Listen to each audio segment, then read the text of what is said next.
8వ వచనం చదువుకుందాం. ఇర్మియా గ్రంథం 50వ అధ్యాయము 8వ వచనం చదువుకుందాం. బబులోను నుండి పారిపోవుడి, కల్దీయుల దేశములో నుండి బయలువెళ్ళుడి. మందలకు ముందు మేకపోతులు నడుచున్నట్లు ముందర నడువుడి. చాలనా? మందలకు ముందు మేకపోతులు నడుచున్నట్లు ముందర నడువుడి. పరిశుద్ధుడా మీకు వందనాలు, కృపామయుడా మీకు స్తోత్రాలు చెల్లిస్తూ ఉన్నాం.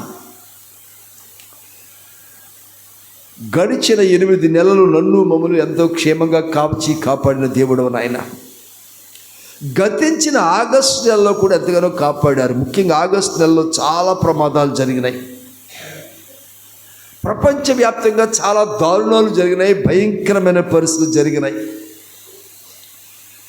ఆయా దేశాల్లో, మా దేశంలో ఉత్తరప్రదేశ్లో, ఉత్తరాఖండ్లో, మధ్యప్రదేశ్లో, కేరళ రాష్ట్రంలో వరదలతో ఊళ్ళకు ఊళ్ళే కప్పడిపోయినాయి. బురదలో మనుషులు కప్పెట్టబడ్డారు.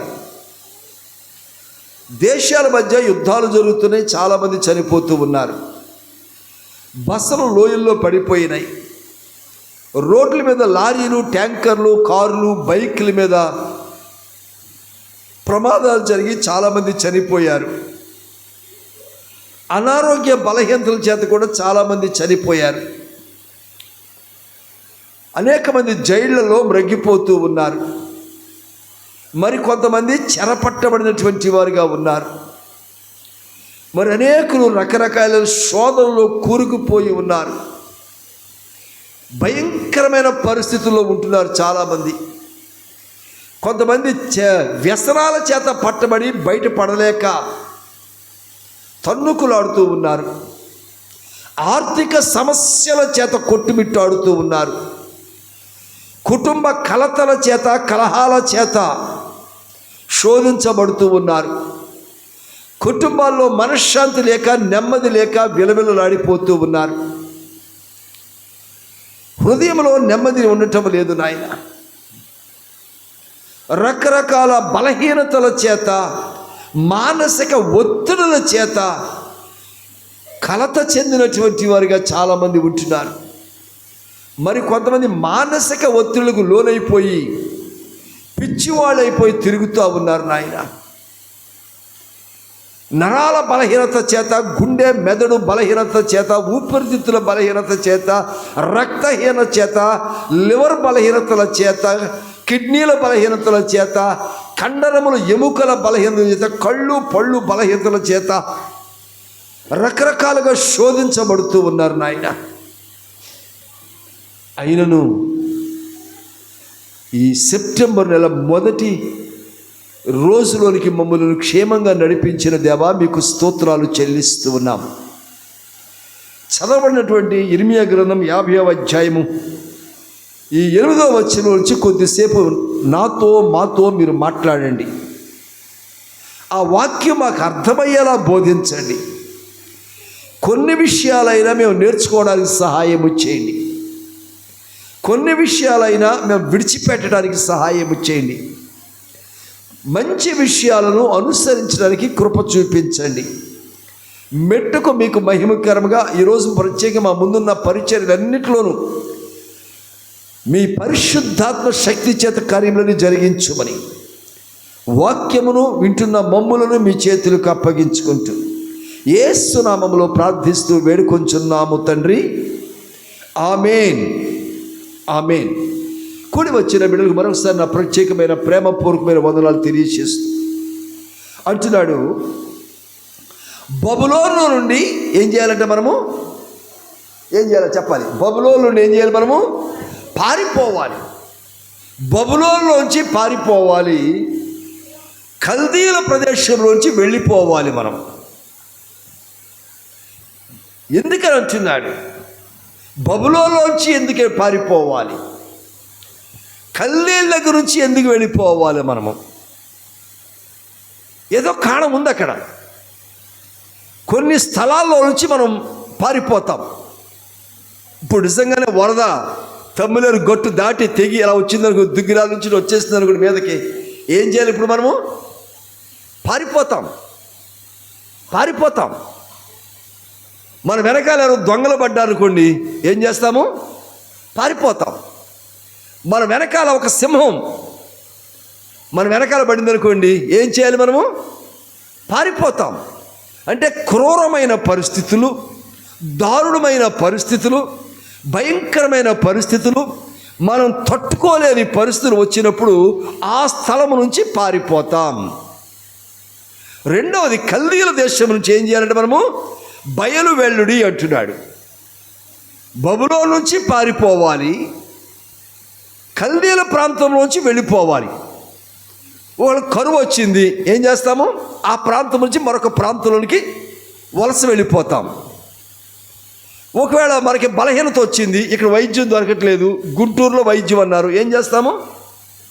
కొన్ని సంవత్సరాల పాటు గుంటూరులో ఉండాలి, వెళ్ళిపోతాం. పిల్లల చదువుల కొరకు వెళ్ళి చాలామంది అలాగే పల్లెటూరు నుంచి పట్టణాలకు వచ్చేసి విజయవాడ, హైదరాబాద్ లాంటి స్థలాలకు వెళ్ళి, ఏలూరులో కూడా కాలేజీల చుట్టూ ఏలూరు వాళ్ళు ఉండరు. జిల్లాలో మిగిలిన గ్రామాల నుంచి పల్లెటూరు నుంచి వచ్చిన వారు చాలామంది పిల్లల చదువుల కొరకు వచ్చేసి ఇక్కడ ఇళ్ళు అద్దెకి తీసుకొని చాలామంది ఉంటూ ఉన్నారు, వెళ్ళిపోతున్నారు ఒక ప్రాంతం నుంచి మరొక ప్రాంతానికి. కనుక బబులోను నుంచి పారిపోవాలి, కల్దీ దగ్గర నుంచి వెళ్ళిపోవాలి అంటున్నాడు. ఆదికాండము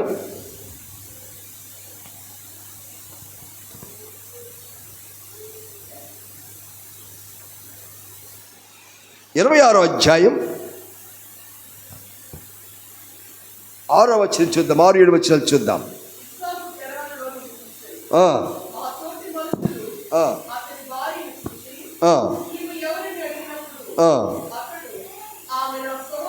ఏం చేశారంట? అక్కడ ఏం చేశారంట? ఆమె అతని యొక్క భార్యను చూచారట. భార్యను చూచి ఆమె ఎవరు అని ఎంక్వైరీ చేసి ఆమె అందగత్తె అని చెప్పి ఆమెను బట్టి వారు పాపం చేసేటువంటి వారుగా ఉన్నారు.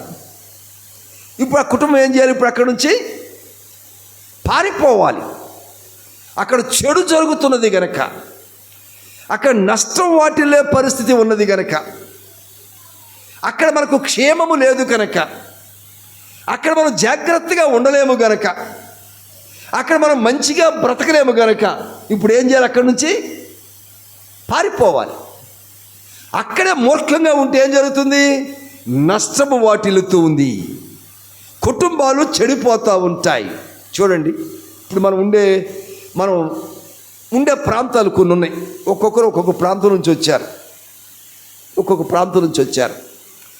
ఆ ప్రాంతంలో మనం నివాసం ఉండే మన ప్రాంతాల్లో, మన వీధుల్లో, మన ఊళ్ళో, మన గ్రామాల్లో మన ఇల్లు ఎక్కడైతే ఉంటుందో ఆ ప్రాంతంలో చెడు పనులు చేసేవారు, చెడ్డ వ్యసనాలు కలిగినటువంటి వారు, చెడు మాటలు మాట్లాడేవారు ఉన్నారనుకోండి. అప్పుడు మన ఇంట్లో వాళ్ళు కూడా ఏం చేస్తారు? అవి నేర్చుకుంటారు, అవి అలవాటు అవుతాయి. అప్పుడు పిల్లల భవిష్యత్తు ఏమవుతుంది? అప్పుడు యవనస్తులు ఎట్లా ప్రవర్తిస్తూ ఉంటారు?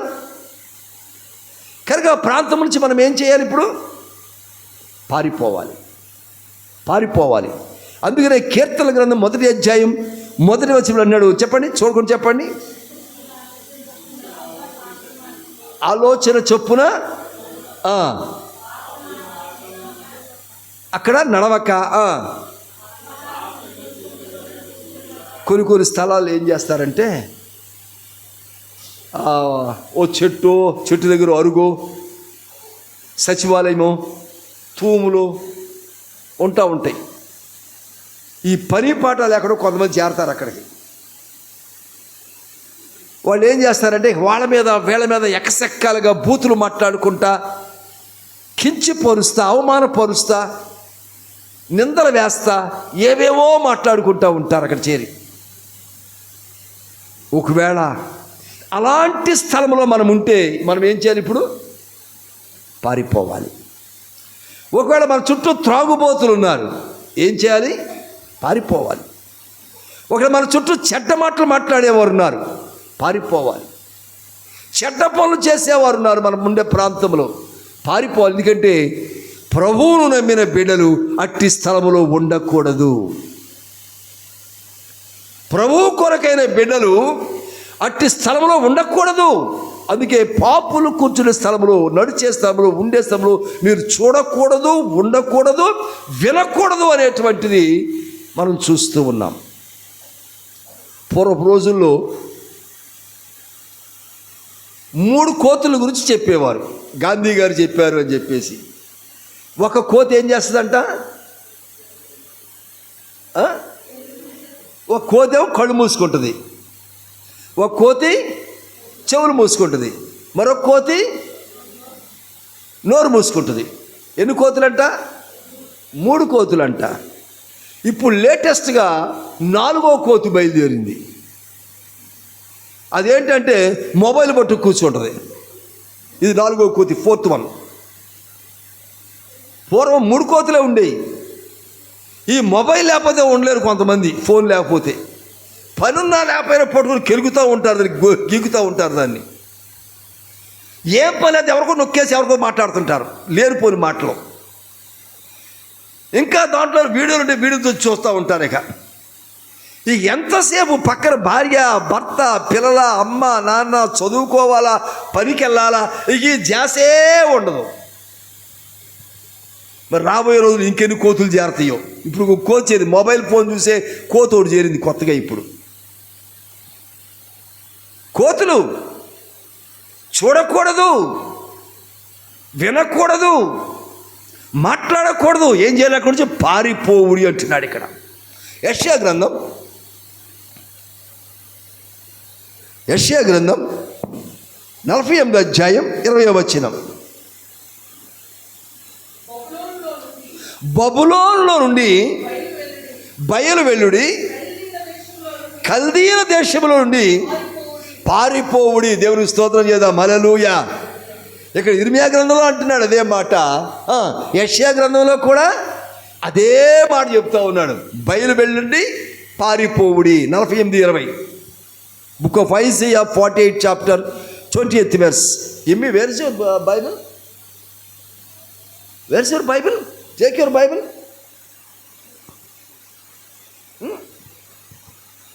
Your English Bible? You must have your Bible, no? Where is your Bible then? Without Bible, what you want? Then sit right, okay? Then you properly sit. Okay. ఇప్పుడు ఏం చేయాలంట? బబులోనులో నుంచి ఏం చేయాలి మనం ఇప్పుడు? బయలు వెల్లుడి, కల్దీయుల దేశంలోంచి పారిపోవుడి. ఎందుకు పారిపోవాలి అక్కడ నుంచి? ఎందుకు అక్కడ ఉండకూడదు మనం? ఎందుకు ఆ ప్రాంతంలో ఉండకూడదు మనం? ప్రకటన గ్రంథం 18వ అధ్యాయం 4వ వచనం చూద్దాం. ప్రకటన గ్రంథం బైబిల్లో ఆఖరికి వెళ్ళిపోండి, ఎక్కడ ఎత్తుకోవద్దు, ఆఖరికి వెళ్ళిపోండి.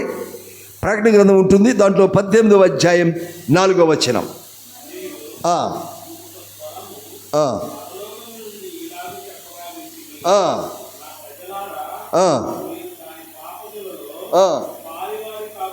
ఓ ప్రజలారా, ఎక్కడి నుంచి వస్తుందంట ఈ మాట? పరలోకం నుంచి వస్తుందంట. ఇది మనుషులు చెప్పే మాట కాదు. పారిపోండి, వెళ్ళిపోండి. ఇప్పుడు తమిళ వచ్చిందా పైకి? అశోక్ కొంచెం తగ్గింది ఇవ్వండి. ఇప్పుడు ఇటు నుంచి వచ్చారా? Right, okay. ఇంకా కాస్త పైకి వస్తే ఇప్పుడు ఏమంటారు చెప్పండి? రాకండి, ఎవరు రాకండి, వెళ్ళిపోండి, వెళ్ళిపోండి, వెళ్ళిపోండి. పోలీసులు అడ్డం కట్టి బ్యారికేడ్లు పెట్టేసి ఏం చేస్తారు చెప్పండి? అటు ఇటు, ఆ చివర ఈ చివర కూడాను. రాకండి, రాకండి, వెళ్ళిపోండి, వెళ్ళిపోండి, తరివేస్తారు అక్కడ నుంచి. చూడటానికి కూడా దగ్గరికి ఎవరు రానివ్వరు.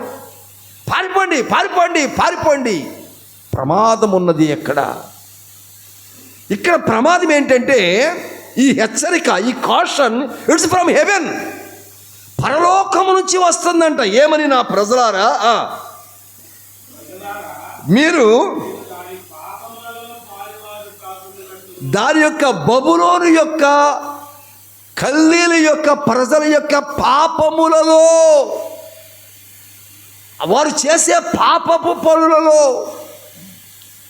వారి దగ్గర ఉన్న పాపపు క్రియలలో, వారి దగ్గర ఉన్న పాపపు ఆలోచనలో మీరు పాలిభాగస్తులై ఉండకుండా ఉన్నట్లుగా ఏం చేయాలంట? దాని తెగుళ్లలో ఏది మీకు ప్రాప్తించకుండా ఉన్నట్లుగా దానిని విడిచి రండి. 4 సంవత్సరాల క్రితం కరోనా వచ్చింది. ఒకవేళ మన పక్కింటోళ్ళ కరోనా వచ్చిందనుకోండి, అప్పుడు మనం ఏం చేసాము? మన ఇల్లు విడిచి మన అమ్మోళ్ళ ఇంటికో, నాన్నోళ్ళ ఇంటికో, అన్నోళ్ళ ఇంటికో, తమ్ముడింటికి వెళ్ళిపోయాం మనం. మన పక్కింటోళ్ళ కరోనా, వాళ్ళు వెళ్ళరుగా, వాళ్ళు భయపడి మనం ఏం చేసాము? మనమే వెళ్ళిపోయాం. అవునా? మన ఇప్పుడు హాస్పిటల్కి వెళ్ళడానికి కూడా భయమే. డయేరియా వచ్చింది, ఇప్పుడు ఏం చేయాలా? మనకు వచ్చేస్తామని చెప్పి మనం వెళ్ళిపోవాలి అక్కడి నుంచి. ఇంకేదో వ్యాధి వచ్చింది, అంటు వ్యాధి వచ్చింది, మనకు సోకుతుందేమోనని మనమే వెళ్ళిపోవాలి అక్కడి నుంచి. అలానే అంటున్నాడు, వాళ్ళు చేస్తున్న పాపము ఏది మీకు అంటకుండా ఉండునట్లుగా. పాపం చేస్తే ఏమొస్తుందంట? తెగుళ్ళు వస్తాయంట. పాపం చేస్తే తెగుళ్ళు వస్తాయి. ఎయిడ్స్ వ్యాధి ఏంటి? పాపం ద్వారా వచ్చిందే కదా. ఊపిరితిత్తులు ఎందుకు పాడైపోతాయి? పాపం ద్వారానే కదా.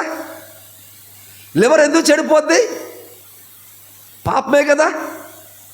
రకరకాల పాపాలు, దాన్ని బట్టి తెగులు వస్తూ ఉన్నాయి. ఆ తెగులు కూడా నీకు ఏది రాకుండా ఉండాలి అంటే నీ దగ్గర పాపం రాకూడదు. పాపం వల్ల వచ్చే తెగులు కూడా నీకు రాకుండా ఉండాలి అంటే ఏం చేయాలి? మనం ఏం చేయాలంట? ఆ స్థలమును విడిచి పారిపోవుడి. చెప్పకూడదు ఒకసారి. దేవునికి స్తోత్రం, హల్లెలూయా. ఇది పోలీసులు చెప్తున్న మాట కాదు, ఇది డాక్టర్లు చెప్తున్న మాట కాదు. జిల్లా కలెక్టర్ గారు, అయ్యా మసూసి వచ్చింది పారిపోండి అని కలెక్టర్ గారు చెప్తున్న మాట కాదు ఇది. ఈ హెచ్చరిక ఎవరిస్తున్నారంటే పరలోకము నుంచి దేవుడే నిన్ను ప్రేమించి నువ్వు పాపములో పడిపోకూడదని, ఆ పాపం వల్ల వచ్చే తెగులు నీకు రాకుండా ఉండాలని, ఆ తెగులుతో నువ్వు మరణించకుండా ఉండాలని, ఆ తెగులు నిన్ను చుట్టుకోకూడదని, ఆ తెగులు వల్ల వచ్చే నష్టం నీకు రాకుండా, నీ కుటుంబానికి రాకుండా ఉండాలని దేవుడిని హెచ్చరిస్తూ ఉన్నాడు. ఏం చేయాలంటే మనము పారిపోవాలి, పాపం నుంచి పారిపోవాలి, చెడు మాటలు, చెడు తలంపుల నుంచి పారిపోవాలి, చెడు వ్యసనాల నుంచి పారిపోవాలి. కొంతమంది కొన్ని వ్యసనాలు ఉంటాయి. నేను వ్యసనం అంటే కొంతమంది ఏమనుకుంటున్నారంటే నాకేం వ్యసనం లేదయ్య గారు అనుకుంటున్నారు. అంటే త్రాగును, నేను సిగరెట్ త్రాగను, మందు త్రాగను. ఒక ఆయన అంట ఆవిడికి బాగోకపోతే హాస్పిటల్ తీసుకెళ్ళాడు. డాక్టర్ గారు చూపించారు, ఆయన కొన్ని మందులు రాసిచ్చాడు. ఈ భర్తతో చెప్తున్నాడంట, అయ్యా ఈ మందులు తీసుకొచ్చి మీ ఆవిడికి వాడు అని చెప్పాడంట, చీటీ రాసిచ్చి. అంతే, పక్కన వాళ్ళకే చెప్తారు కదా డాక్టర్లు, మరి ఆవిడ నీరసంగా ఉందిగా అందుకని. మందులు కొని వాడు మీ ఆవిడకి చెప్తే ఆయన వినిపించిందంట, మందు కొనుక్కురమ్మని చెప్పి అనిపించిందంట. మెడికల్ షాప్ ఎదురుగుండానే బార్ షాప్ ఉంది. చిన్నగా బార్ షాప్కి వెళ్ళాడంట. ఆయన నచ్చిన సీసాలు 2-3 సీసాలు కొనుక్కున్నాడు. ఇంటికి వచ్చాడు, ఆవిడికి పట్టిస్తున్నాడు అంట. ఇప్పుడు దేంటయ్యా? అవును, డాక్టర్ గారు చెప్పారు మందు వాడమని. వాడు మందు. తెలివి ఎక్కువైపోయి ఇవాళ వ్యసనం అంటే మందు తాగటము, సిగరెట్లు తాగటము, ప్యాక్ కావటము, టీవీలు చూడడం, ఇవి అది వ్యసనం. ఈ వ్యసనం పక్కన పెట్టండి కాసేపు. ప్రార్థన చేసుకోకపోవటం ఒక వ్యసనం. రోజు బైబిల్ చదువుకోకపోవటం ఒక వ్యసనం. మందిరానికి రాకపోవడం ఒక వ్యసనం, రారు వీళ్ళు. ప్రొద్దున నిద్ర లేకపోవడం ఒక వ్యసనం, టైం అవ్వకుండా భోజనం చేయడం ఒక వ్యసనం, టైం అయిపోయినా భోజనం చేయకుండా ఎప్పుడూ ఆలస్యంగా చేయడం ఒక వ్యసనం. కొంతమంది టైంకి భోజనం చేయరు, ఎప్పుడో ఈ టీవీలు చూసుకొని, ఫోన్లు చూసుకొని, అవి చూసుకొని, వాళ్ళతో మాట్లాడి వీళ్ళతో మాట్లాడి మధ్యాహ్నం భోజనం ఎప్పుడో 3 4 చేస్తారు. వ్యసనం అంటే జరగవలసిన క్రమంలో జరగకుండా అక్రమంగా ఏది జరిగినా అది వ్యసనమే. నిద్ర లేవాల్సిందే. మొబ్బట్టిందా, వర్షం వస్తుందా, తుఫానా, పని ఉందా లేదా, కాలేజీ లేదా, సెలవా, ఉద్యోగం ఉందా లేదా, ఇవాళ సెలవే కదా అని పడుకోకూడదు. పనున్నా లేకపోయినా ఏం చేయాలా, లేవాల్సిన టైంకి లేచిపోవాల్సిందే. లేవకుండా మంచానికి అంటుకొని పడుకున్నాం అనుకో, అది పెద్ద వ్యసనం. అది ఏ పని చెయ్యాలో ఆ టైం ప్రకారం ఆ పని చెయ్యాల్సిందే. కాసేపు నా చేస్తానులే, కాసేపు నాకు అంటు తోలుతానులే, కాసేపు నాకు అన్నం ఉడకేస్తానులే, కాసేపు నాకు పెడతానులే అనుకుంటా టైం జరిగేస్తే అది పెద్ద వ్యసనం. అంటే దేవుడు మనకి ఏ క్రమాన్ని నియమించారో ఆ క్రమాన్ని ఆ విధంగా పాటించకపోతే అదో పెద్ద వ్యసనం. గమనించండి. ఇప్పుడు ప్రభు అంటున్నాడు, ఈ వ్యసనం నుంచి నువ్వు పారిపో. వ్యసనమే పెద్ద పాపం, వ్యసనమే పెద్ద పాపం.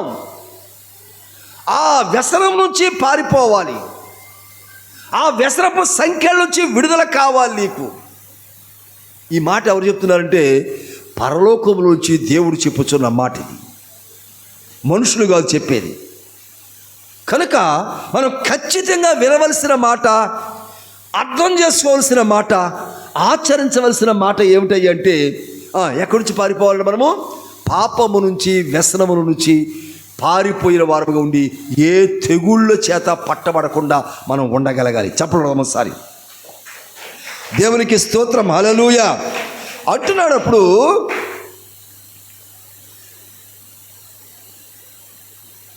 సంఖ్యాకాండం 14వ అధ్యాయం, సంఖ్యాకాండం 14వ అధ్యాయం 9వ వచనం.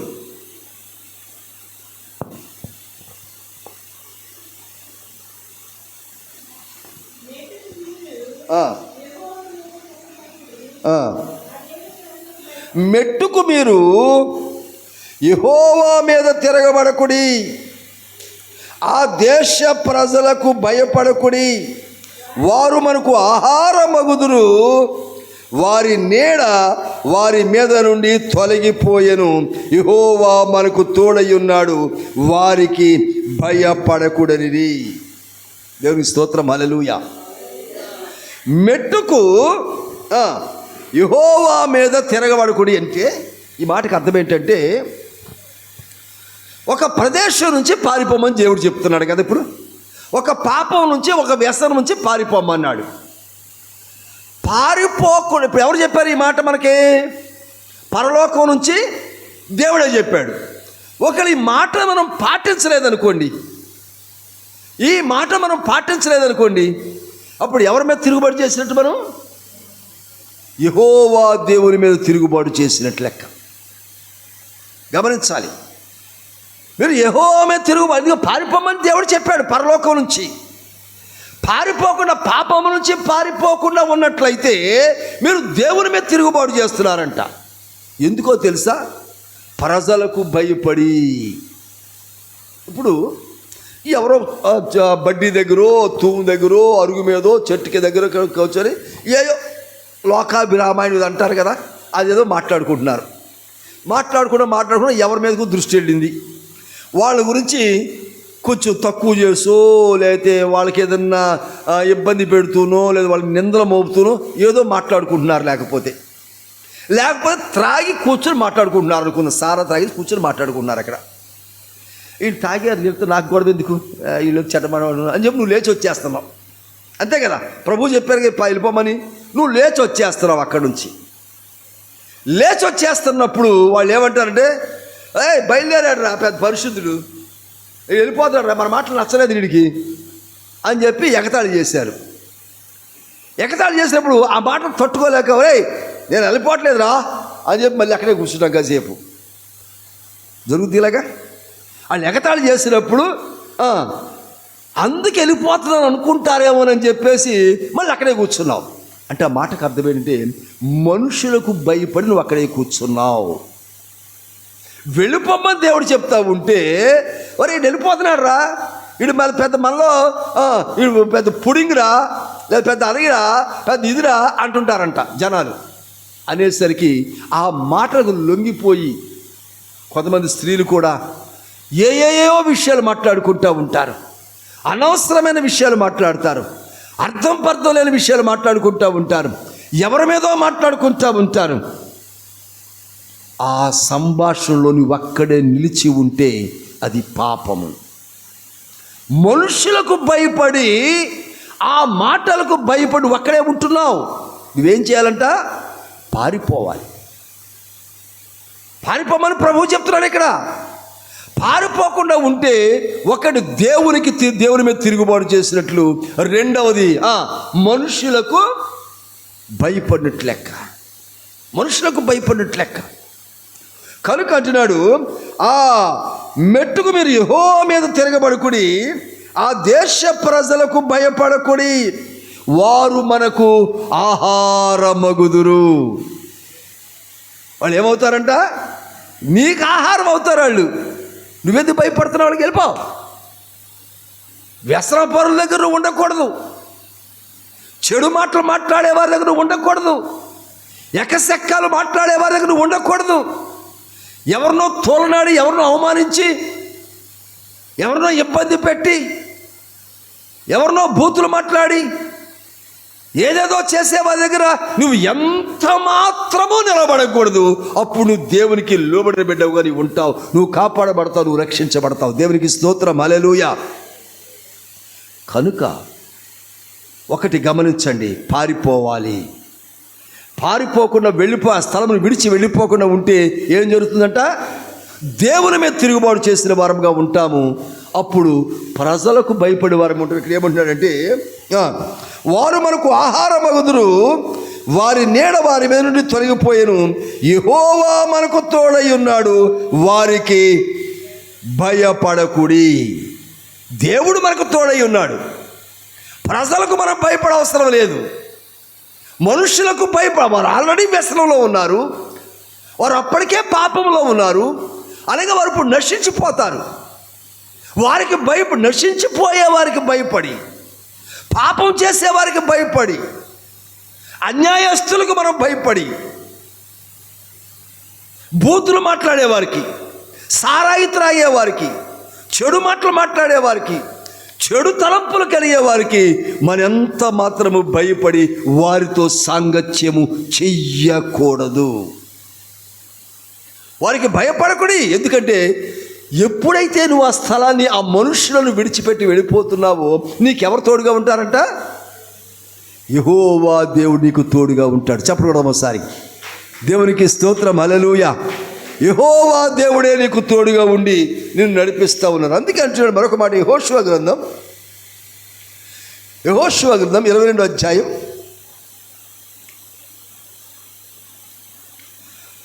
19వ వచనం. యెహోషువ గ్రంథం 22వ అధ్యాయం 19వ వచనం.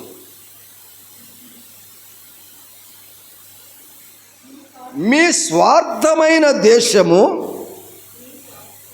మీ స్వాస్థ్యమైన దేశము అపవిత్రముగా ఉండిన ఎడల యెహోవా మందిరమందుండు యెహోవా స్వాధీన దేశమునకు వచ్చి మీ మధ్యను స్వాస్థ్యము తీసుకొనుడి. ఎందుకంటే మన దేవుడు యెహోవా బలిపీఠము గాక వేరొక బలిపీఠమును కట్టుకుని యెహోవా మీద తిరగబడకుడి. మా మీద తిరగబడకుడి. ఏం జరుగుతుందంట? దేవుడు మనకిచ్చిన స్వాస్థ్యమైన దేశము ఒకవేళ అపవిత్రంగా ఉంటే, మన ఏదో ఒక ప్రదేశంలో ఉంచాడు, ఒక వీధిలో ఉంచాడు, ఒక ఇంట్లో ఉంచాడు, ఒక ఊరిలో దేవుడు ఉండమన్నాడు, అది ఉద్యోగమో పనో ఏదో మన అత్తగారిలు కాపురకి ఆడపిల్ల వచ్చింది, అత్తగారిల ప్రాంతంలో ఉంది, లేకపోతే ఉద్యోగరీత్యా ఒక ప్రాంతంలో చేరాం, లేదా వ్యాపారం కొరకు, లేదా మన బంధువుల ప్రాంతం, మన పుట్టూరు అది, మన పుట్టినూరు అదే, రైట్. అది దేవునికి ఇచ్చాడు, కరెక్టే.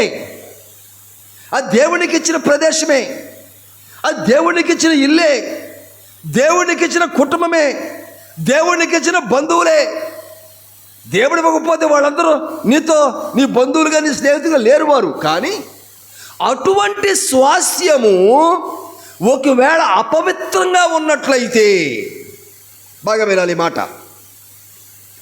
నువ్వేమైతే ఈవేళ దేవుని వల్ల కలిగి ఉన్నావో, నిన్ను ప్రేమించి ఒక కుటుంబాన్ని ఇచ్చాడు, నేను ప్రేమించి ఒక వీధిలో ఉన్నావు, నేను ప్రేమించి ఒక ఇల్లు ఇచ్చాడు, నేను ప్రేమించి కొంతమంది స్నేహితులు ఇచ్చాడు, నిన్ను ప్రేమించి బంధువులు ఇచ్చాడు, నిన్ను ప్రేమించి ఏదో ఇచ్చాడు, ఉద్యోగము, వ్యాపారము, వ్యవసాయం, ఇది ఇచ్చాడు నీ దేవుడు. అయితే దాంట్లో అపవిత్రత ఉన్నట్లయితే ఏం చేయాలంట?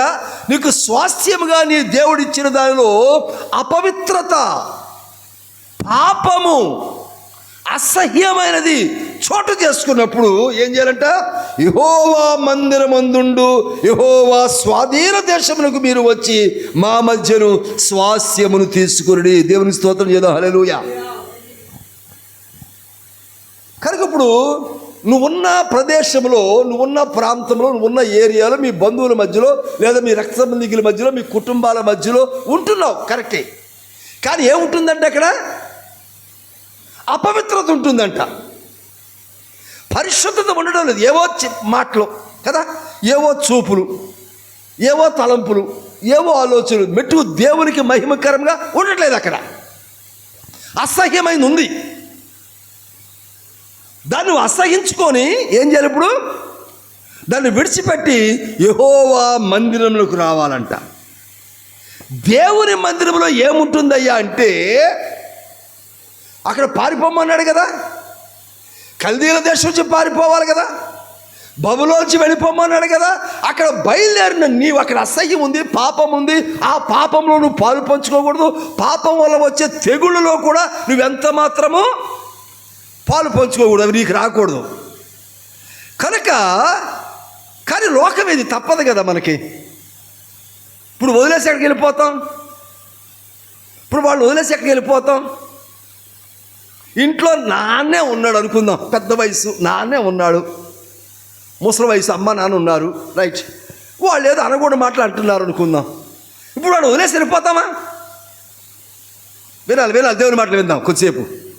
వాళ్ళు వదిలేసి వెళ్ళిపోతామా? వదిలేసి వెళ్ళిపోతే లోకం ఏమంటుంది? ఇప్పుడు ఈ ముసలి వయసులో మీ అమ్మ నాన్న వదిలేసి వెళ్ళిపోయారేంట్రా, 5 ఎకరాలు ఇచ్చాడు, మీకు ఇల్లు ఇచ్చాడు, వాకిలు ఇచ్చాడు, మిమ్మల్ని కని పెంచాడు, ఆ మాత్రం అంటారుగా. ఇప్పుడు అమ్మ నాన్న వదిలేసి వెళ్ళిపోదామా? వెళ్ళలేము. ఏం చేయాలి ఇప్పుడు?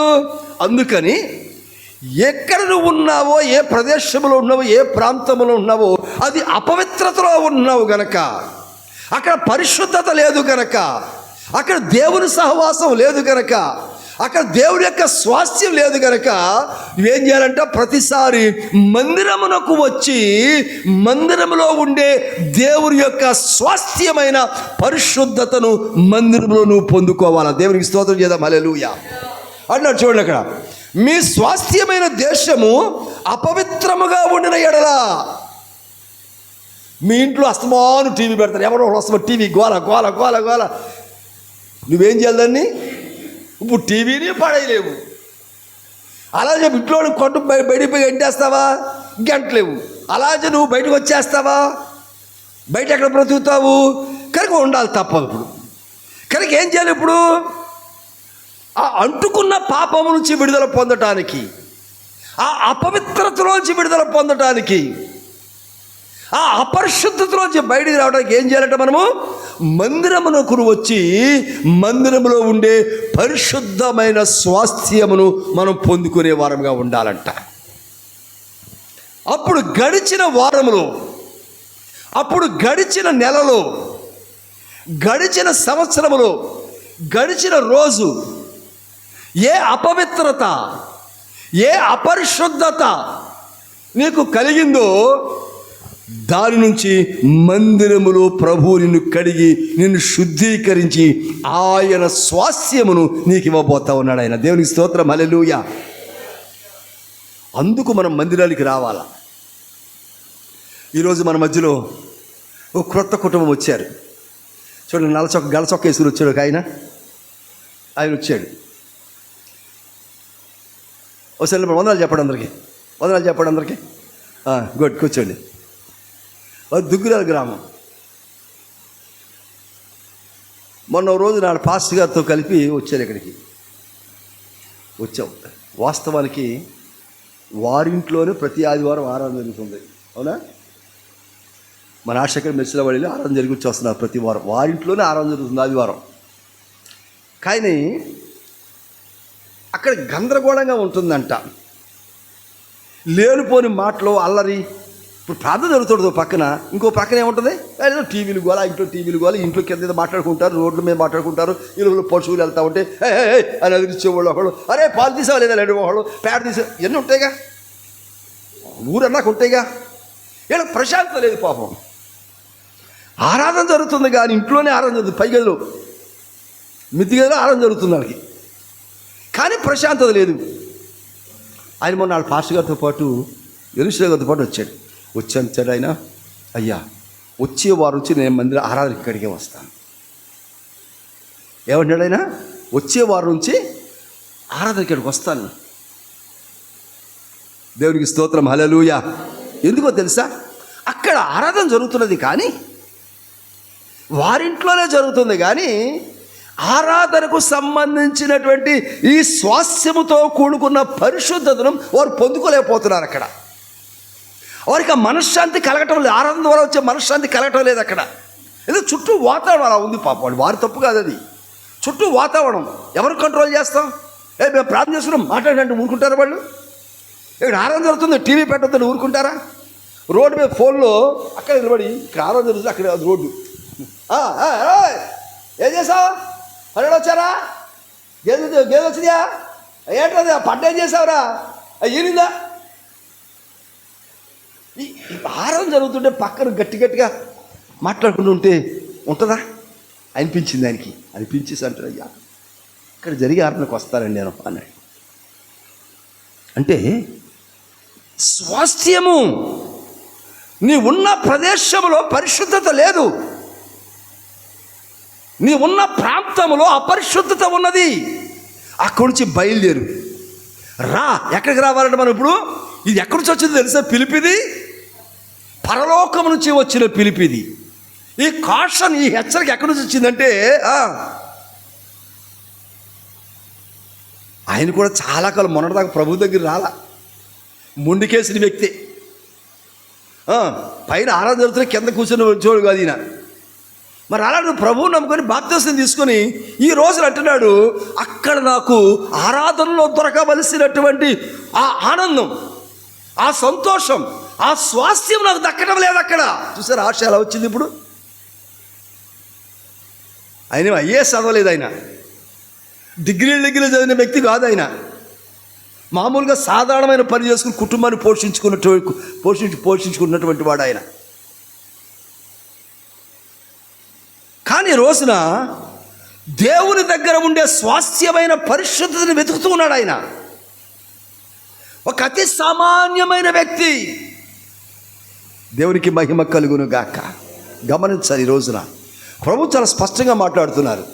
ఏమిటంటే, నీ ఉన్నటువంటి ప్రదేశము మంచిది కాదు, నువ్వు నివాసం ఉండే ప్రదేశము మంచిది కాదు, నువ్వు సంపాదించి ఉద్యోగం చేస్తున్న ప్రదేశం మంచిది కాదు, నువ్వు ఎక్కడ వ్యాపారం చేస్తున్నావో వ్యవసాయం చేస్తున్నావో ఆ స్థలము మంచిది కాదు. ఏది మంచిది అయ్యా అంటే దేవుని యొక్క మందిరం మంచిది. చెప్పడం ఒకసారి, దేవుని యొక్క మందిరానికి వస్తేనే తప్ప ఇక్కడికి ఆ స్వాస్థ్యం దొరకదు. ఆ పాపము నుంచి, చెడుతనం నుంచి విడుదల కలగదు నీకు ఇక్కడికి రావాల్సిందే. ఇక్కడే నీకు దొరుకుతుంది. కనుక అంటున్నాడు, మీ స్వాస్థ్యమైన దేశము అపవిత్రముగా ఉంటుంది గనక యెహోవా మందిరమందుండు యెహోవా స్వాధీన దేశమునకు మీరు వచ్చి. అంటే ఇక్కడ ఏముంటుందంట? దేవుని మందిరంలో ఏముంటుంది? ఇక్కడ దేవుని మందిరం అంతా కూడా యెహోవా స్వాధీనంలో ఉంటుంది. ఇది మన వీధులు, మన రోడ్లు, మన బజార్లు, మన ఇళ్ళు, మన ఉద్యోగాలు ప్రజల స్వాధీనంలో ఉంటాయి. అందుకని వారి ఇష్టానుసారంగా మాట్లాడుతూ ఉంటారు, వారి ఇష్టానుసారంగా ఎక్సెక్కాలు మాట్లాడుతూ ఉంటారు, వారి ఇష్టానుసారంగా ఏదేదో మాట్లాడుతూ ఉంటారు, వారి ఇష్టానుసారంగా ఏదో చేస్తూ ఉంటారు, వారి ఇష్టానుసారంగా నడుస్తూ ఉంటారు. కానీ ఇక్కడ ఏముంటుందంట, ఇది మనుషుల స్వాధీనం కాదు. ఇది ఎవరి స్వాధీనం ఉంటుంది? మందిరము యెహోవా స్వాధీనంలో ఉంటుంది. ఇది యెహోవా ఇక్కడ సంచరిస్తూ ఉంటారు. దేవుని యొక్క బలం ఎక్కడ ఉంటుంది, దేవుని యొక్క ఆశీర్వాదం ఎక్కడ ఉంటుంది, దేవుని యొక్క శక్తి ఎక్కడ ఉంటుంది. అందుకే ఇందాక ఆరాధన చేసేవాడు మీరు చాలామంది శక్తివంతులయ్యారు.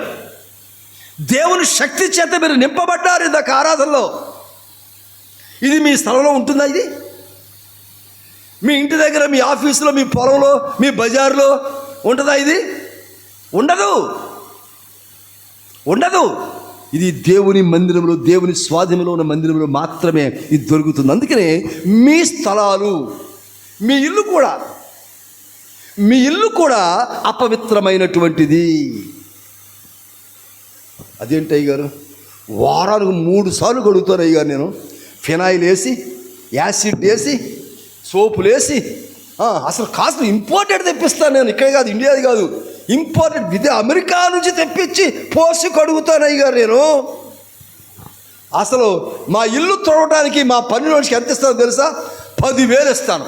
అంత శుభ్రంగా గోడకి ఎక్కడ మురుకోండి కూడా మలికొండు కూడా దులిపించి వారానికి 3 సార్లు వాళ్ళు దులపకపోతే నేను దులుపుతా. ఆ దులుపుడు కాదు అడిగేది ప్రభు ఇక్కడ. ఎందుకంటే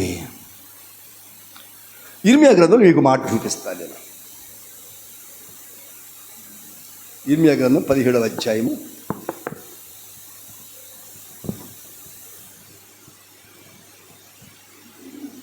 9వ వచనం.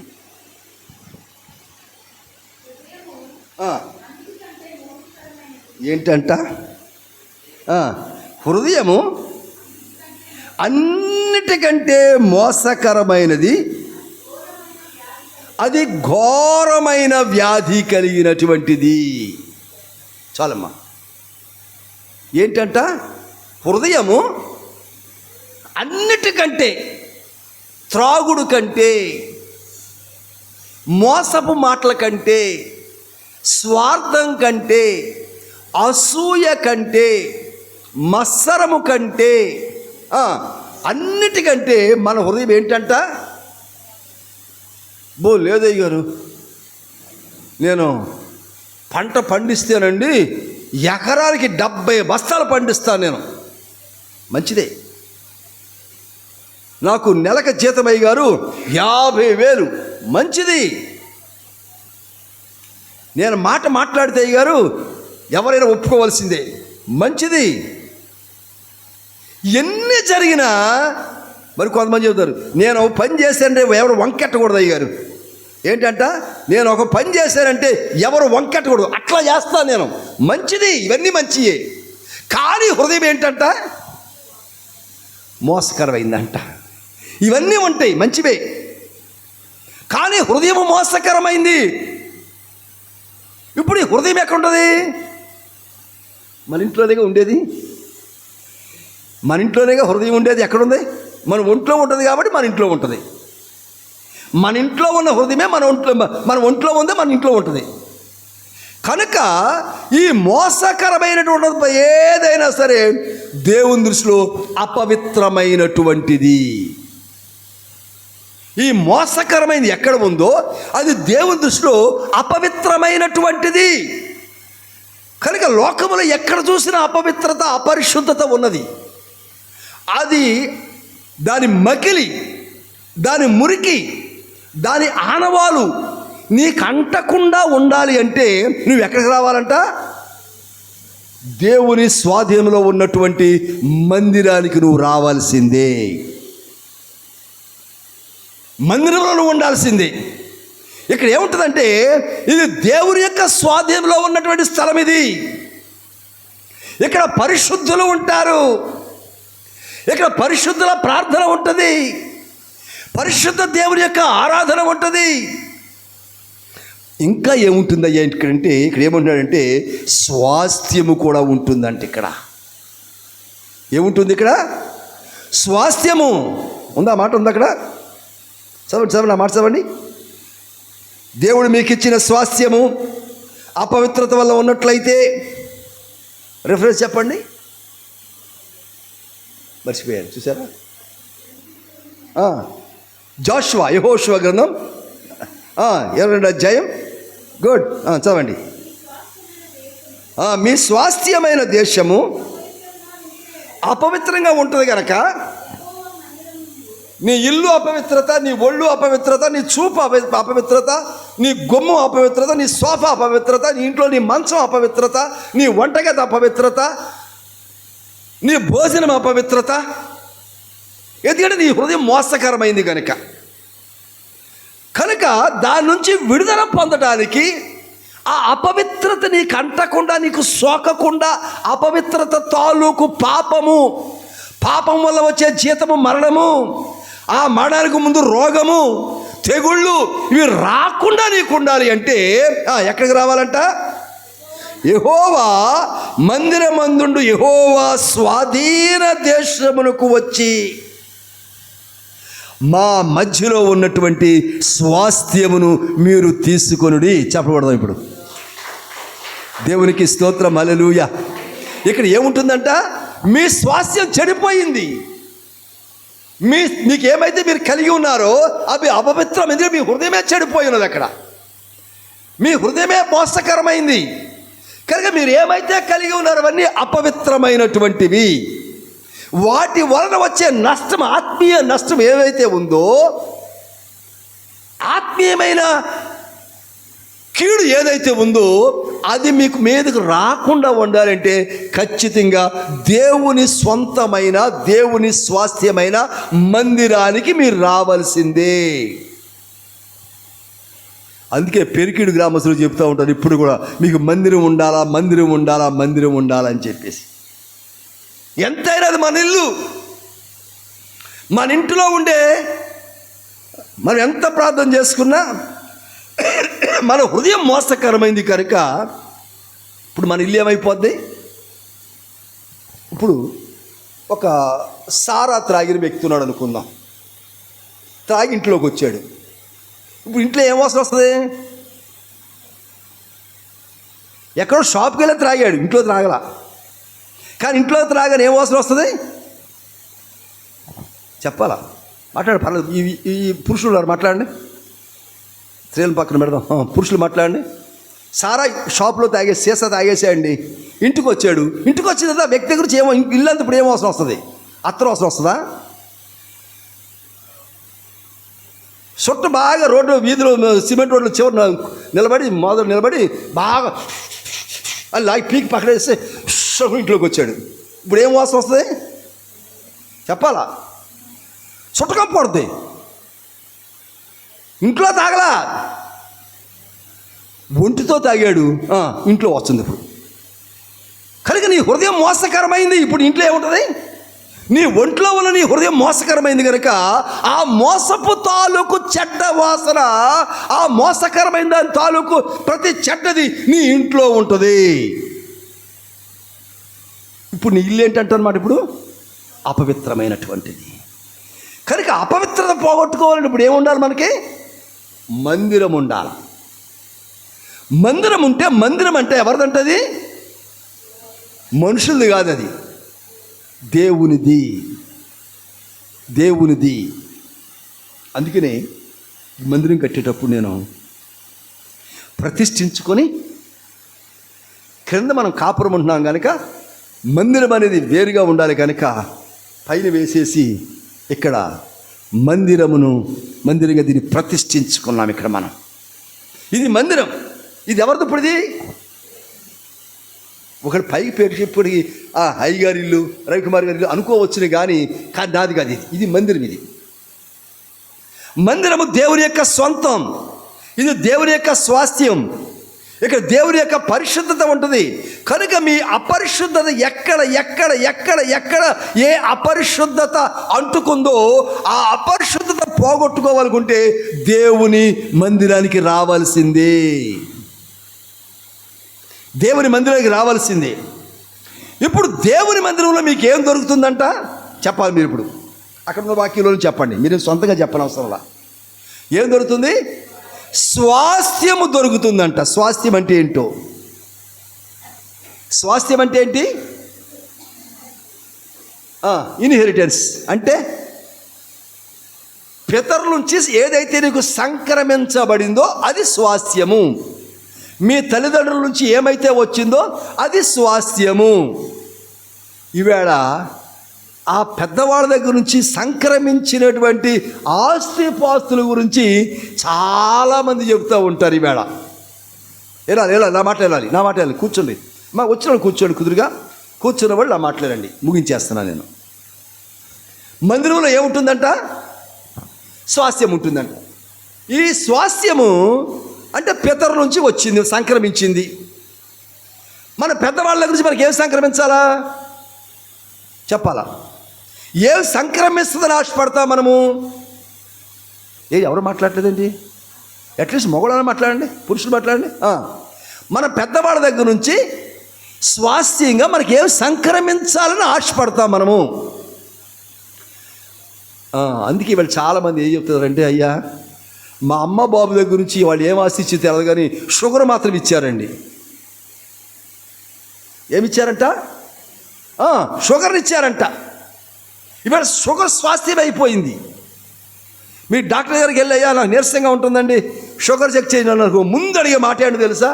మీ ఇంట్లో ఎవరికైనా ఉందా, మీ అమ్మ నాన్నలో ఎవరికైనా ఉందా అని అడుగుతున్నారు ఇప్పుడు.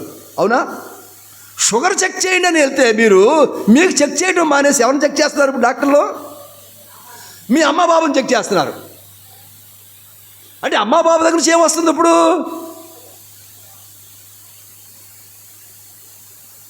ఆస్తులు కాదు వచ్చేది, కానీ నా దేవుని దగ్గర నుంచి స్వాస్థ్యాన్ని మీకు ఇస్తున్నాడు ఆయన. దేవునికి స్తోత్రం, హల్లెలూయా. ఏంటి ఆ స్వాస్థ్యం తెలుసా? ఏంటో తెలుసా? పరలోకం అనే స్వాస్థ్యాన్ని దేవునికి ఇస్తాడు. మందిరానికి వస్తే నీకు దొరికే స్వాస్థ్యం ఏంటంటే పరలోకం అనే స్వాస్థ్యాన్ని దేవునికి ఇవ్వబోతా ఉన్నాడు. దేవునికి స్తోత్రం, హల్లెలూయా. అందుకే అన్నాడు, యెహోవాయే మీకు స్వాస్థ్యం అన్నాడు. చెప్పకూడదు ఒకసారి. ఏంటంటే ఇక్కడ మీరు యెహోవా స్వాధీన దేశం మీరు వచ్చి మీ మధ్యన స్వాస్థ్యము తీసుకొనడి. ఏంటంట స్వాస్థ్యము? యెహోవా దేవుడే మీకు స్వాస్థ్యము. యెహోవా దేవుడే నీ ఓడైనప్పుడు, ఆ రక్షకుడే నీ సొంతమైపోయినప్పుడు ఇప్పుడు నీకేం లోటు ఉంటుంది? ఏముందంట ఆయన దగ్గర? బుద్ధి జ్ఞానముల సర్వసంపదలు ఆయన దగ్గర ఉన్నాయంట. ఇంకేం కావాలి నీకు? అటువంటి దేవుడు ఇప్పుడు నీకు సొంతమైపోతాడు. మందిరానికి వస్తే, మందిర క్రమాన్ని పాటిస్తే, మందిరంలో నువ్వు ఉండగలిగితే, యెహోవా దేవుని మందిరాన్ని నువ్వు ఆశ్రయించగలిగి ప్రతి అవసరత కొరకు యెహోవా దేవుని మందిరాన్ని ఆశ్రయించగలిగితే, మందిరానికి రాగలిగితే, మందిరంలో ఉండగలిగితే దేవుని ఆస్తి అయిన స్వాస్థ్యాన్ని ప్రభువు నీకు ఇస్తా ఉన్నారు. చెప్పకూడదాం. దేవునికి స్తోత్రం, హల్లెలూయా. యెహోవా దేవుడే నీకు స్వాస్థ్యం అంట. ఆ యెహోవా దేవుడే కుమారుని రూపములు ఈ లోకానికి వచ్చారు. యేసు ప్రభు రూపంలో ఆయన ఈ లోకానికి వచ్చారు. ఆయన ఏమంటున్నాడంటే ఇప్పుడు ఇదిగో మీకు స్వాస్థ్యముగా ఉన్న నేను నా శరీరాన్ని ముక్కలు ముక్కలుగా చేసి మీకు పంచిపెట్టుచూ ఉన్నానంటున్నాడు ఆయన. ఏమంటున్నాడు ఆయన? కొరింథీయులకు రాసిన పత్రిక, మొదటి పత్రిక 10వ అధ్యాయం చూడండి. ఇది నా శరీరము, ఇది తీసుకున్నప్పుడు వెళ్ళాలను జ్ఞాపకం చేసుకుని. మొదటి కొరింథీయులకు రాసిన పత్రిక 11వ అధ్యాయం 23వ వచనం. నేను మీకు అప్పగించిన దానిని, ఏంటది? స్వాస్థ్యము. స్వాస్థ్యం అన్నాడుగా, ఆస్తి అన్నాడు కదా, ప్రభువే నీకు స్వాస్థ్యం అంటున్నాడు కదా. కనుక నేను ఏ స్వాస్థ్యం అయితే పొందుకున్నానో ఆ స్వాస్థ్యాన్నే మీకు ఇస్తున్నాను. అర్థమైంది ఈ మాట? మందిరంలో ఏముంటుందంట? దేవుని యొక్క స్వాస్థ్యం ఉంటుంది. దేవుడే మనకు స్వాస్థ్యం అంట. అంటే మనం ఆస్తి అనుకున్నాం మనం. ఇప్పుడు అంటున్నాడు దేవుడే నీకు ఆస్తి అయినప్పుడు ఆ దేవుని వల్ల స్వాస్థ్యాన్ని నేను ఏది పొందుకుంటున్నానో అది ఇప్పుడు మీకు ఇస్తున్నాను అంటున్నాడు. ఏముందంటే అక్కడ, నా ప్రభు వల్ల పొందితిని ప్రభు అయిన యేసు ఏం పొందుకున్నాడంట? తాను అప్పగింపబడిన రాత్రి ఒక రొట్టెను ఎత్తుకొని కృతజ్ఞతాస్తుతులు చెల్లించి దానిని విరిచి, ఇది మీ కొరకైన నా శరీరము అంటున్నాడు. అంటే ప్రభు యొక్క శరీరం ఇప్పుడు ఏమైంది చెప్పు? ప్రభు యొక్క శరీరము, ప్రభు యొక్క మందిరములో ఆ శరీరాన్ని నీకు స్వాస్థ్యంగా ఇస్తున్నాడు. నీకు స్వాస్థ్యంగా ఇస్తున్నాడు. ఇప్పుడు మందిరానికి వచ్చినటువంటి ఒక్కొక్కరికి, మందిరం వచ్చేది అందరూ వచ్చారు కదా, వచ్చిన మిమ్మల్ని ఒక్కొక్కరికి 1000 రూపాయలు ఇస్తాను అంటాను. నాకు వద్దయ్య గారు 1000 రూపాయలు అనేవాళ్ళు చేతులు ఎత్తండి.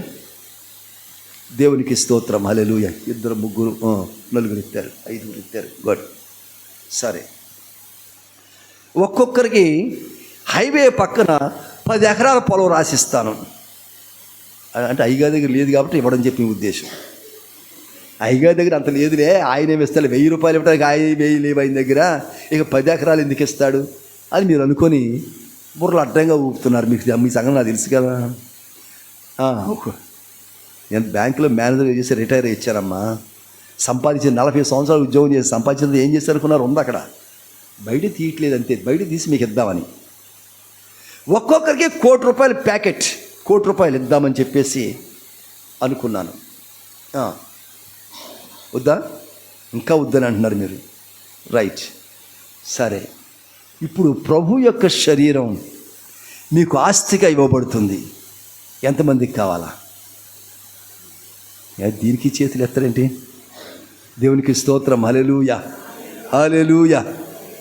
ప్రభు యొక్క శరీరాన్ని తాకాలి అంటే అందుకు ఒక అర్హత ఉంది. అదేంటంటే బాప్తిసం తీసుకోవాలా. ఇది ప్రభు యొక్క శరీరం. ఇది మనకి ఇవ్వబడిన ఆస్తి ఏంటంట? అది అపవిత్రమైంది. మనకి ఇవ్వబడిన ఆస్తి అపవిత్రమైంది. ఇందాక చూసాం మనం, యెహోషువ గ్రంథంలో చూసాం మనం. కనుక మనకి ఆస్తి, పొలము, ఉద్యోగం, వ్యాపారం అవన్నీ అపవిత్రమైనవి అంట. నువ్వు రోజు, నెలకి, సంవత్సరానికి ఎంత సంపాదిస్తున్నావో అది యావత్తు అపవిత్రమైందే. ఏదైతే దేవుడు శరీరం ద్వారా ఇచ్చారో అది మాత్రమే పవిత్రమైంది, పరిశుద్ధమైంది. దేవునికి స్తోత్రం, హల్లెలూయా. ఒకవేళ నీకు నెలకు 1 కోటి రూపాయలు జీతం అనుకుందాం. నెలకి ఎంత జీతం నీకు? 1 కోటి రూపాయల జీతం. ఎంతమందికి కావాలా జీతం? ఇది నేను ఇవ్వట్లా, వద్దా? రేపు పొద్దున్న పవన్కి 1 కోటి రూపాయలు జీతం ఇచ్చిన ఉద్యోగం వస్తే వద్దంటావా? రేపు పొద్దున్న పవన్కి ఇంజనీరింగ్ అయిపోయిన తర్వాత 1 కోటి రూపాయల ప్యాకేజ్ నెలకే. మరి ఏం కావాలమ్మా నీకు? ఎక్కడ మాటలే అక్కడికి వెళ్తాము. 50 లక్షలు ఇస్తున్నాడు. 50 లక్షలు మొన్న 1 కోటి అన్నది కదా అయ్యారు, ఇప్పుడు 50 అంటారేంటి? నీ 1 కోటి రూపాయలు నిన్ను పరలోకానికి నడిపించదు. 1 కోటి ఎకరాల ఆస్తి నిన్ను పరలోకానికి నడిపించదు. బంగారపు ముద్దలు, బస్తాల కొద్ది బిస్కట్లు బంగారం నిన్ను పరలోకానికి నడిపించదు.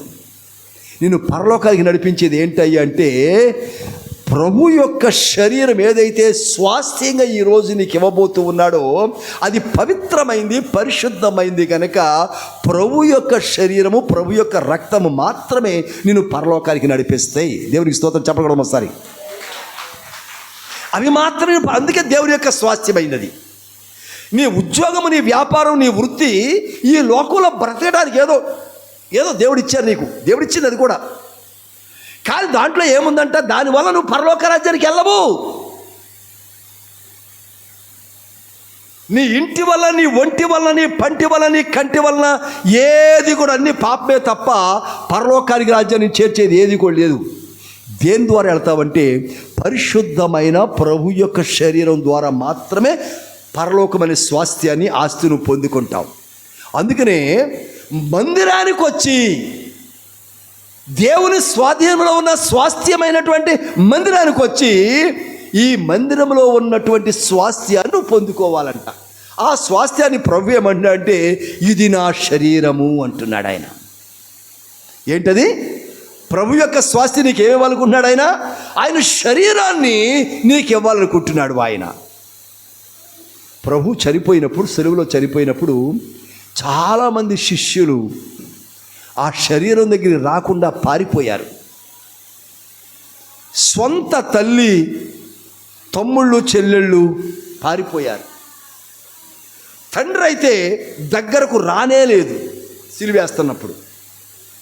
కానీ ఒక ధనికుడైనటువంటి ఒక వ్యక్తి, అక్కడ సమాజంలో గొప్ప గుర్తింపు పొందిన ధనికుడు,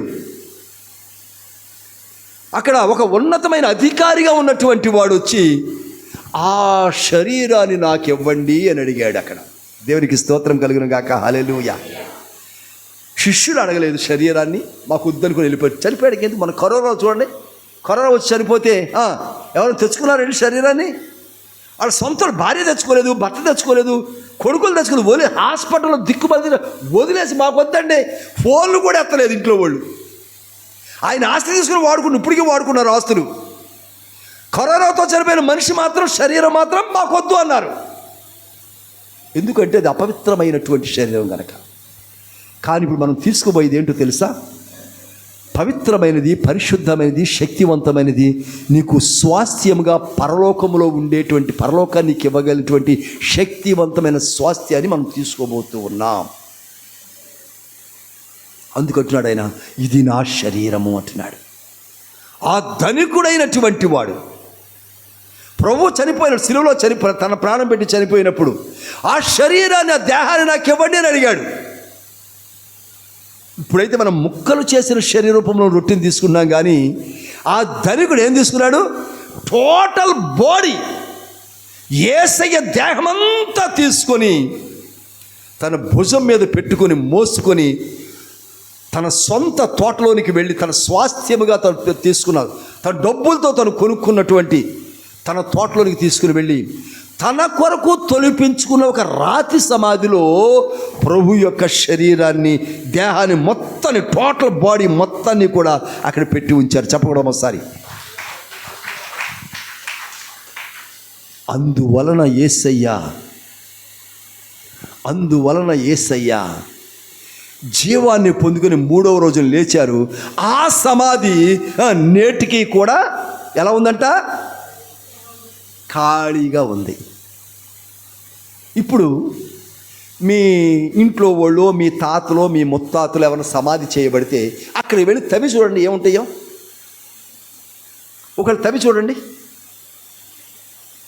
ఖాళీ లేక తవ్వుతున్నారు. పాత సమాధులు తవ్వి మళ్ళీ కొత్తవి పెడుతున్నారు. ఇప్పుడు తవ్వి చూడండి, ఎండిపోయిన ఎముకలు ఉంటాయి, గలేజీగా ఉంటుంది.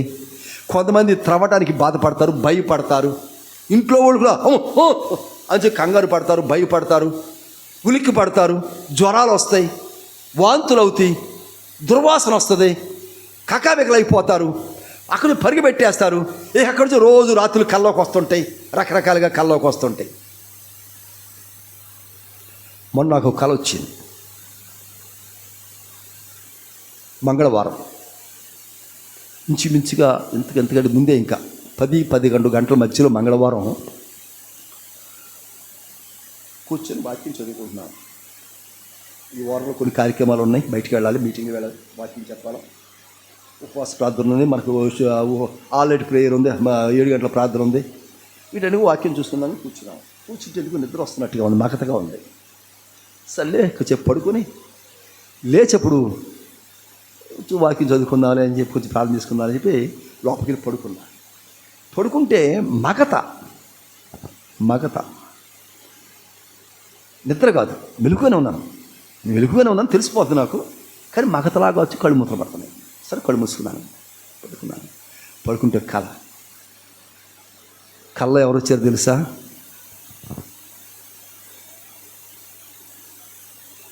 కల్లో చిట్టిమేరి భర్త గారు వచ్చాడు. కృపావర్ధన్ కల్లోకి వచ్చాడు. ఆరోగ్యంగా ఉన్నాడు, నవ్వుతూ ఉన్నాడు, జుట్టు చక్కగా నల్లగా ఉంది, మీసాలు నల్లగా ఉన్నాయి, చక్కగా మంచి బలంతో ఉన్నాడు, ఆరోగ్యంగా ఉన్నాడు. ఒక గ్రే కలర్ ప్యాంట్ వేసాడు, ఒక గోధుమ రంగు మీద చాలు, అంటే చిన్న నిలువుగా అడ్డంగా చాలా గళ్ళు ఉంటాయి కదా, ఆ గళ చొక్కా వేసుకున్నాడు, హాఫ్ హ్యాండ్ చొక్కా వేసుకున్నాడు, చంకలో బైబిల్ ఇలాగే బైబిల్ ఉంది, ఇట్లా వస్తున్నాడు నా ముందుకి. నేను అంటున్నాను, స్వరం రాట్లా, నా స్వరం రాట్లా. అందరూ బాగున్నారా, అందరూ బాగున్నారా అంటున్నాను నేను. కృపాద్రుడు వచ్చాడు నా ముందుకి, ఎలా నడుస్తున్నట్టుగా లేదు, ఒక దీని పెట్టి లాగితే ఎలా వస్తారో అలా వస్తున్నాడు. నడిస్తే ఇలా గొంతు బాడీ కదలట్లా, అలాగనమాట. అంటే కింద వీల్స్ పెట్టి లాగితే, పీట లాగితే ఎలా వస్తా, అలా అక్కడి నుంచి నా ముందుకు అలా వచ్చాడనమాట. వస్తా అంటాడు, చక్కగా నవ్వుముఖం, నవ్వుతూ ఉన్నాడు. నవ్వుతూ ఉండి అంటే గట్టిగా మాట్లాడొద్దు అని చెప్తా, అంట అందరూ బాగున్నారు అనుకుంటూ అలా వస్తున్నాడు. నన్ను దాటి వెళ్ళిపోయేసరికి అప్పుడు నాకు వెలుగు వచ్చింది, పూర్తి వెలుగు వచ్చాను. దేవునికి స్తోత్రం, దేవునికి మహిమ కలుగును గాక. అంటే దేవుని మహిమ ఎంత బాగుంటుందో. అందరూ బాగున్నారు, అందరూ బాగున్నారు. నేను కూడా స్వరం బయట అందరూ బాగున్నారా అని అడుగుతున్నాను నేను. అంటే నా దృష్టిలో అందరూ బాగున్నారండి. ఎవరున్నారో తెలుసా అక్కడ? వారి కుటుంబం గురించి కాదు, వారి కుటుంబం గురించి అడగట్లేదు నేను అందరూ బాగున్నారని. వెనకాల ఎవరుంటారయ్య అంటే ప్రభు దగ్గర చేరినటువంటి వారి ఆత్మలు ఉంటాయి కదా. నా మైండ్లో అది ఉంది. భార్య బిడ్డల కోసం, లేదా కుటుంబాల కోసం, అమ్మ నాన్నల కోసం, వాళ్ళ కోసం కాదని అడిగింది. ప్రభు దగ్గరికి, ఇప్పటికే ప్రభు దగ్గరికి చేరినటువంటి వారి గురించి నా సంభాషణ హృదయం తెలుస్తుంది నాకు. అది ఆయన కూడా ఎవరి గురించి చెప్తున్నాడు అంటే, కృపాద్రుడు కూడా ఎవరి గురించి చెప్తున్నాడంటే ప్రభువుని గురించి, ప్రభు దగ్గర చేరిన వారి గురించి. అందరూ బాగున్నారు, నా హృదయం తెలుస్తున్నది. ఆ మాట, ఆ సంభాషణ తెలుస్తుంది నాకు. అది అనగా దేవుని ఆత్మతో ఏకీభవించేటువంటి స్వాస్థ్యం కావాలి మనకి, స్వాస్థ్యం కావాలి. ఒకవేళ మీరు సమాధానం తరితే మీకేం కళ్ళు వస్తాయో చూసుకోండి ఒకసారి. ఏం కళ్ళలోకి వస్తాయో, ఏం ఇబ్బంది పెడతాయో, ఏం తరుముతాయో, ఏం తొక్కుతాయో, ఏం గందరగోళాలు చేస్తాయో అలా ఉండకూడదు. స్వాస్థ్యముగా మనము పొందుకోవాలి. అందుకే ప్రభు ఇప్పుడు మనం తీసుకోబోతున్న శరీరము అది ఏంటంటది, అది ప్రభువు మీకు స్వాస్థ్యంగా ఇస్తున్న శరీరము. ఇక్కడ తీసుకునే ఆ రొట్టె అనబడ్డ ప్రభు యొక్క శరీర స్వాస్థ్యముకు విలువ ఎక్కడుంటుందంటే అది పరలోకములో ఉంటుంది. మీకు అది చెప్పకూడదాం. దేవునికి స్తోత్రం, హల్లెలూయా. అందరూ బాగున్నారా? అందరూ బాగున్నారు, అందరూ బాగున్నారు, అందరూ బాగున్నారు అంటే నువ్వు మాట్లాడితే శబ్దం ఇక్కడ డిస్టర్బెన్స్ అవుద్ది. మాట్లాడుకో. అందరూ అయ్యగారు అన్నాడు, అయ్యగారు అందరూ బాగున్నారు అని ఆ మెల్లలైన స్వరం తరుకుంటా అలా సాగిపోయాక అప్పుడు నాకు వెలుగు వచ్చింది. అప్పుడు లేచి బయటకు వచ్చి ప్రభువుని స్తుతించుకుంటా వాక్యం చదువుకుని ప్రార్థన చేసుకున్నాను నేను. స్వాస్థ్యము అంటే అందరూ బాగున్న స్థలాన్ని నేను చూడగలిగాను. అందరూ బాగున్నారు అన్నటువంటి ఆ సంభాషణ నేను చేయగలిగాను. అందరూ బాగున్నారు, క్షేమకరమైన స్థితిలో ఎవరైతే ఉన్నారో అక్కడ ప్రభు దగ్గర దాచిపెట్టబడి వారి గురించినటువంటి మాటలు, సంభాషణ నేను మాట్లాడగలిగాను, నేను వినగలిగాను. దేవునికి మహిమ కలుగును గాక. కనుక స్వాస్థ్యాన్ని పొందుకుందాం మనం. ఆ స్వాస్థ్యాన్ని నుంచి ఆశీర్వాదాలు పొందుకుందాం. మన ఆస్తి ఇక్కడ కాదు, పరలోకంలో సమకూర్చుకుందాం. కనుక మోకరించి ప్రభువా, నీవు మాకు పరిశుద్ధమైన మా పరిస్థితులు, మా ప్రభావాలు, మా ఆస్తులు, మా ఉద్యోగాలు, మా చదువులు, మా హృదయాలన్నీ మోసకరమైనవి, అపవిత్రమైనవయ్యా. ఈరోజు నీ మందిరానికి ఈ మొదటి తారీఖున, ఈ నెలలో ఈ మొదటి రోజున నీ మందిరానికి, నీ పరిశుద్ధమైన నీ స్వాధీనంలో ఉన్న ఈ మందిరానికి వచ్చి నేను ఇక్కడ నీ శరీరమైన స్వాస్థ్యాన్ని ఇప్పుడు నాకు పంచుతూ ఉండగా, స్వాస్థ్యమైన నీ శరీరాన్ని ఇప్పుడు నేను తీసుకుంటున్నాను ప్రభువా. ఇక్కడ తీసుకున్న నాకు అక్కడ పరలోకములో ఆస్తిని ఉంచు. పరలోకములో మంచిగానే ఉండటానికి, మంచి బాగున్నారు, క్షేమంగా ఉన్నాము అనేటువంటి ఆ మంచి ఆత్మీయ స్థితి నాకు కలిగించు ప్రభువా. ఈ అపరిశుద్ధతలోంచి నేను బయలుదేరి ఈ కల్దీయులు, ఈ బబులోను, ఈ మోసము, ఈ హానికరమైనవి, ఈ పాపము ద్వారా వచ్చే తెగుళ్ళు, వాటి నుంచి విడుదల పొంది నీ స్వాస్థ్యములో, నీ పరలోక రాజ్యములో నీ స్వాస్థ్యాన్ని పొందుకొని ఉండాలి ప్రభువా. అందుకు అవకాశం ఉన్నటువంటి ఈ రోజున మందిరం, నీ పరిశుద్ధమైన మందిరంలో నీ దాసుని ద్వారా ఇవ్వబడుతున్న, సేవకుల ద్వారా ఇవ్వబడుతున్నటువంటి ఆ స్వాస్థ్యమైన ఆ శరీరాన్ని అదే భయముతో, అదే భక్తితో, పాపము అంటకుండా పరిశుద్ధముగా తీసుకోవడం సహాయం చేయి ప్రభు అని చిన్న ప్రార్థన చేసుకుందాం. ఎవరికి మరి మోకరించండి, అవకాశం మోకరించండి. మీరు మోకరించిన తర్వాత మీ యొద్దకు ప్రభు యొక్క శరీరం వస్తుంది.